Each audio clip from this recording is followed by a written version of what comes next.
بادشاہ سلیمان بن عبد الملک کے سوالات اور ابو حازم تابعی کے جوابات۔ ہم موت سے کیوں گھبراتے ہیں؟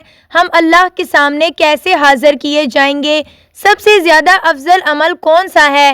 سب سے زیادہ احمق اور ہوشیار مسلمان کون ہے؟ کون سا کلام افضل ہے؟ کون سا صدقہ افضل ہے؟ سب جانیں گے اس ویڈیو میں۔ چلیں شروع کرتے ہیں۔ بسم اللہ الرحمن الرحیم۔ السلام علیکم۔ امید کرتی ہوں خیریت سے ہوں گے۔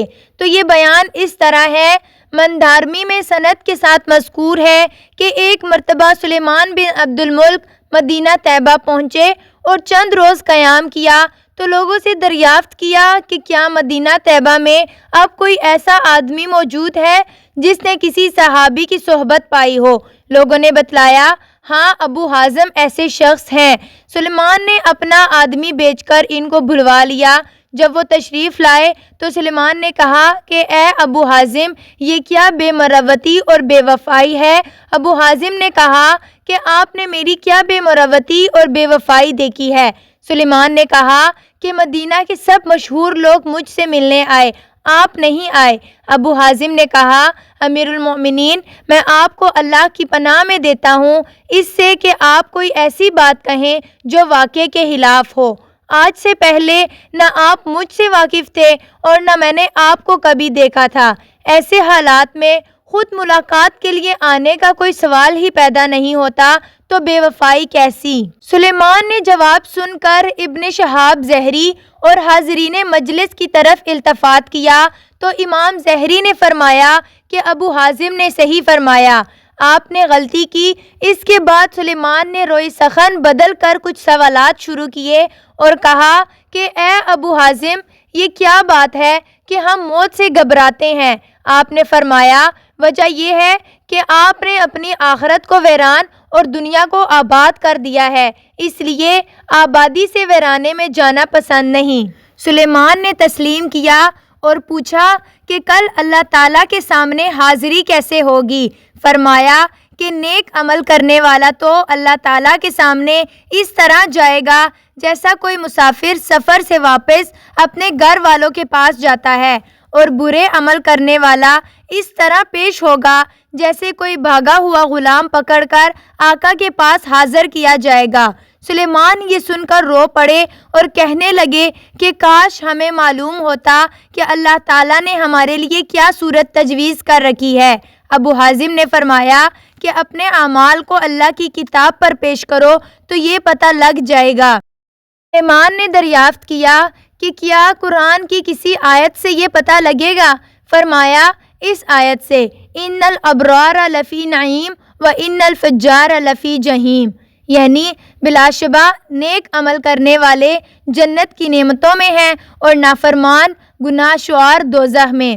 سلیمان نے کہا کہ اللہ تعالیٰ کی رحمت تو بڑی ہے، وہ بدکاروں پر بھی حاوی ہے۔ فرمایا، ان رحمت اللہ قریب من المحسنین، سورۃ الاعراف، یعنی اللہ تعالیٰ کی رحمت نیک عمل کرنے والوں سے قریب ہے۔ سلیمان نے پوچھا، اے ابو حازم، اللہ کے بندوں میں سب سے زیادہ عزت والا کون ہے؟ فرمایا، وہ لوگ جو مروت اور عقل سلیم رکھنے والے ہیں۔ پھر پوچھا کہ کون سا عمل افضل ہے؟ تو فرمایا کہ فرائض اور واجبات کی ادائیگی حرام چیزوں سے بچنے کے ساتھ۔ پھر دریافت کیا کہ کون سی دعا زیادہ قابل قبول ہے؟ تو فرمایا کہ جس شخص پر احسان کیا گیا ہو اس کی دعا اپنے محسن کے لیے اقرب القبول ہے۔ پھر دریافت کیا کہ صدقہ کون سا افضل ہے؟ تو فرمایا کہ مصیبت زدہ سائل کے لیے باوجود اپنے افلاس کے جو کچھ ہو سکے اس طرح خرچ کرنا کہ نہ اس سے پہلے احسان جتلائے اور نہ ٹال مٹول کر کے ایذا پہنچائے۔ پھر دریافت کیا کہ کلام کون سا افضل ہے؟ تو فرمایا کہ جس شخص سے تم کو خوف ہو یا جس سے تمہاری کوئی حاجت ہو اور امید وابستہ ہو، اس کے سامنے بغیر کسی رو رعایت یعنی لحاظ کے حق بات کہہ دینا۔ پھر دریافت کیا کہ کون سا مسلمان سب سے زیادہ ہوشیار ہے؟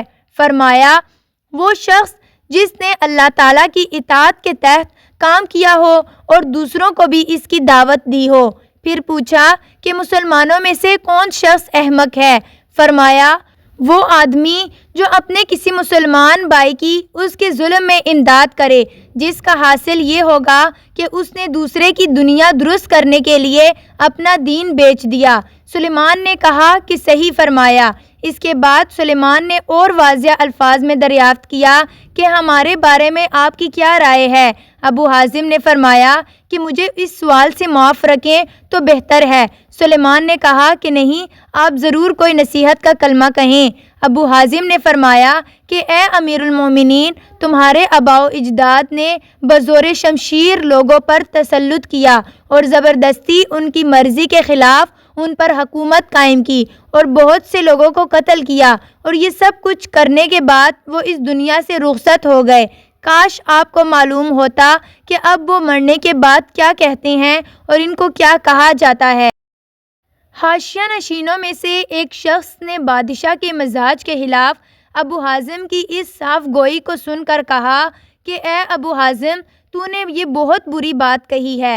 ابو حازم نے فرمایا کہ تم غلط کہتے ہو، بری بات نہیں کہی، بلکہ وہ بات کہی ہے جس کا ہم کو حکم ہے، کیونکہ اللہ تعالیٰ نے علماء سے اس کا عہد لیا ہے کہ حق بات لوگوں کو بتلائیں گے، چھپائیں گے نہیں۔ اور جب اللہ تعالیٰ نے ان لوگوں سے پختہ وعدہ لیا جنہیں کتاب عطا کی گئی تھی کہ تم ضرور اسے لوگوں سے صاف صاف بیان کیا کرو گے اور جو کچھ اس میں بیان ہوا ہے اسے چھپاؤ گے نہیں، تو انہوں نے اس عہد کو پس پشت ڈال دیا اور اس کے بدلے تھوڑی سی قیمت وصول کر لی، سو یہ ان کی بہت ہی بری خریداری۔ سورۃ آل عمران۔ یہی وہ بات ہے جس کے لیے یہ طویل حکایت امام قرطبی نے آیت مذکورہ کی تفسیر میں درج فرمائی۔ سلیمان نے پھر سوال کیا کہ اچھا، اب ہمارے درست ہونے کا کیا طریقہ ہے؟ فرمایا کہ تکبر چھوڑو، مروت یعنی محبت اختیار کرو اور حقوق والوں کو ان کے حقوق انصاف کے ساتھ تقسیم کرو۔ سلیمان نے کہا کہ اے ابو حازم، کیا ہو سکتا ہے کہ آپ ہمارے ساتھ رہیں؟ فرمایا خدا کی پناہ۔ سلیمان نے پوچھا کہ کیوں؟ فرمایا کہ اس لیے کہ مجھے خطرہ یہ ہے کہ میں تمہارے مال و دولت اور عزت و جاہ کی طرف کچھ مائل ہو جاؤں، جس کے نتیجے میں مجھے عذاب بھگتنا پڑے۔ پھر سلیمان نے کہا کہ اچھا، آپ کی کوئی حاجت ہو تو بتلائیے کہ ہم اس کو پورا کریں۔ فرمایا ہاں، ایک حاجت ہے کہ جہنم سے نجات دلا دو اور جنت میں داخل کر دو۔ سلیمان نے کہا یہ تو میرے اختیار میں نہیں۔ فرمایا کہ پھر مجھے آپ سے اور کوئی حاجت مطلوب نہیں۔ آخر میں سلیمان نے کہا کہ اچھا، میرے لیے دعا کیجئے۔ تو ابو حازم نے یہ دعا کی، یا اللہ، اگر سلیمان آپ کا پسندیدہ ہے تو اس کے لیے دنیا و آخرت کی بہتری کو آسان بنا دے، اور اگر وہ آپ کا دشمن ہے تو اس کے بال پکڑ کر اپنی مرضی اور محبوب کاموں کی طرف لے آ۔ سلیمان نے کہا کہ مجھے کوئی وصیت فرما دیں۔ ارشاد فرمایا کہ مختصر یہ ہے، اپنے رب کی عظمت و جلال اس درجے میں رکھو کہ وہ تمہیں اس مقام پر نہ دیکھے جس سے منع کیا ہے، اور اس مقام سے غیر حاضر نہ پائے جس کی طرف آنے کا اس نے حکم دیا ہے۔ سلیمان نے اس مجلس سے فارغ ہونے کے بعد 100 گھنیاں بطور ہدیہ کے ابو حازم کے پاس بھیجیں۔ ابو حازم نے ایک خط کے ساتھ ان کو واپس کر دیا۔ خط میں لکھا تھا کہ اگر یہ 100 دینار میرے کلمات کا معاوضہ ہے تو میرے نزدیک خون اور خنزیر کا گوشت اس سے بہتر ہے، اور اگر اس لیے بھیجا ہے کہ بیت المال میں میرا حق ہے تو مجھ جیسے ہزاروں علماء اور دین کی خدمت کرنے والے ہیں، اگر سب کو آپ نے اتنا ہی دیا ہے تو میں بھی لے سکتا ہوں، ورنہ مجھے اس کی ضرورت نہیں۔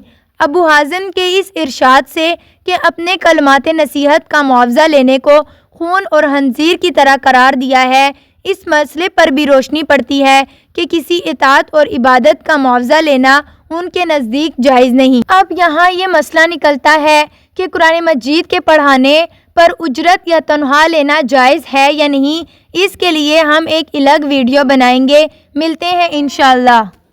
اگر آپ کو یہ معلومات سے بھرپور ویڈیو پسند آئی ہے تو ہمارے چینل کو سبسکرائب کر لیں تاکہ ہماری حوصلہ افزائی ہو سکے۔ کمنٹ باکس میں سلام کا جواب اور کسی بھی صحابہ کا نام ٹائپ کر دیں۔ جزاک اللہ۔